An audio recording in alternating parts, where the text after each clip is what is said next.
Welcome guys to another episode of Hypixel Skyblock. So today I'm going to be talking about some updated tips that you can use on the garden. I'm going to start off pretty simple right here with some armor and gear that you should be using. Now starting off, you should be using 3/4 fermento armor and rancher's boots and 4 pieces of lotus equipment. So this is if you are pretty far into the game. If you have not gotten to this point yet, you should just use lotus equipment. You should always be farming with this. It's fairly cheap. You can get it in just about no time. And you can basically just switch out the 3/4 fermento with cheaper armor, but it's not very expensive, so I would highly suggest getting it as soon as possible.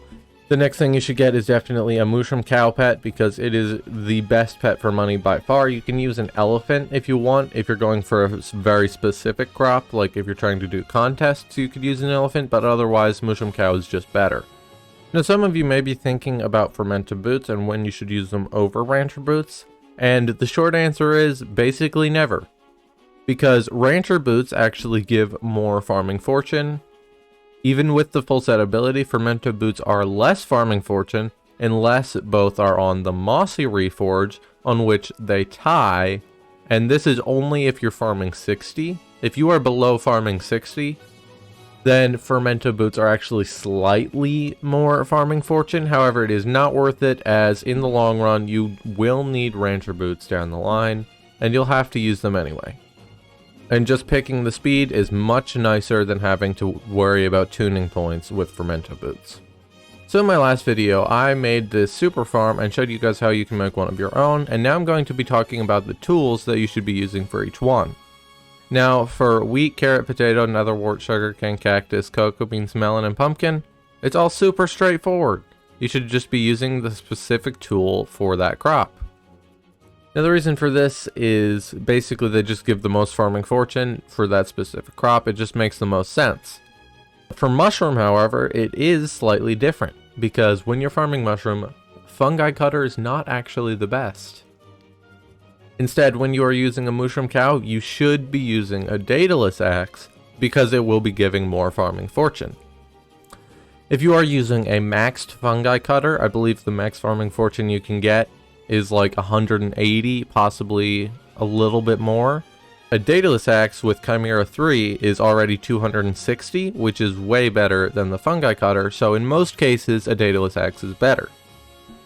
You need Chimera 1 to actually outclass a fungi cutter that is mostly maxed. If you have like dedication 4, you're going to need at least Chimera 3.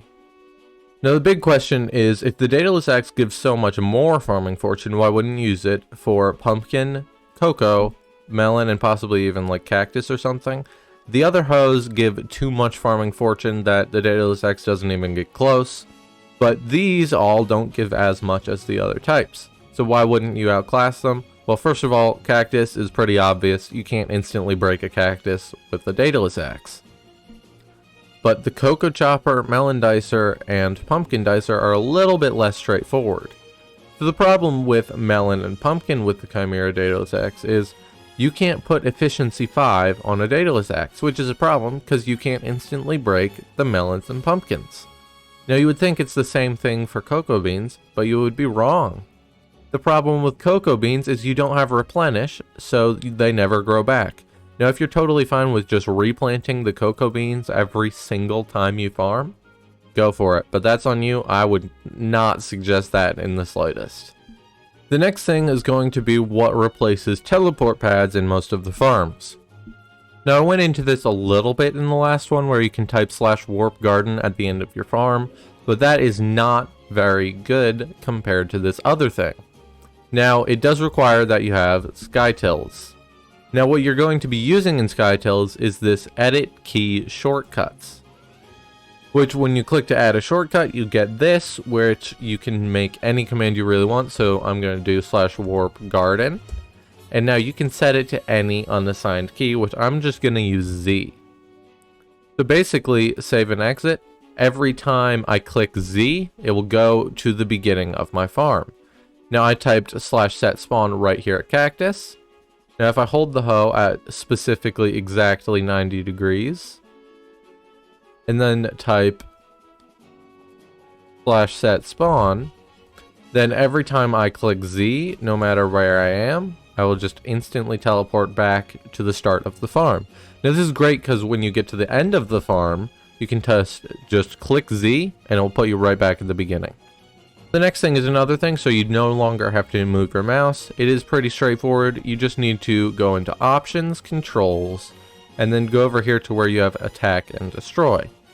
Now I would switch this to something like X, because now all of my keys are A, W, S, D, X, and Z for farming, and they're all close together. So if I were doing Cactus, press Z so I'm at 90 degrees, I hold down X, and I hold down A, and it does the farm just like so. I get to the end of the farm, click Z, and I'm right back at the beginning, ready to go again. So this basically does teleport pads for you, as you no longer have to go around the farm. You can just click one button and it will teleport you right back. This is the only reason that falling into the void is not worth it, because falling into the void takes much longer than just clicking the one button. Now, if you're like watching a movie or something, it might be slightly better to fall into the void, but in my opinion, it just saves a lot of time if you do not fall into the void. Now, I have had a couple of questions about how to level up your garden skill. Now, you might not want to take it specifically from me because I'm not even 15 yet. I know I'm just way behind everybody else, but the only reason is I haven't really been farming a lot recently. But I do plan on getting this sometime soon because I do need to get it. But basically, to level up your garden skill, what you're going to want to do is every time you unlock a crop, basically just farm for that crop until it's up to a decent milestone. If you go to the desk, you can look at all of the milestones. You're going to want to level them all up to somewhat equally. You don't want to just go all in on like potato and get it up to like 30, but leave all of the others at 5. You want to go up fairly equally, which is what I've been trying to do recently so I can level up my garden to 15.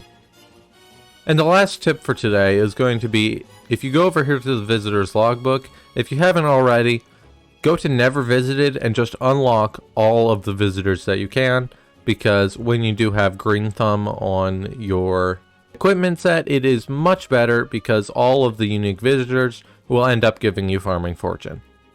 And that does do it for today's episode. If you did enjoy this episode, make sure to leave a like and please consider subscribing if you are new around here, and I will see you guys next time.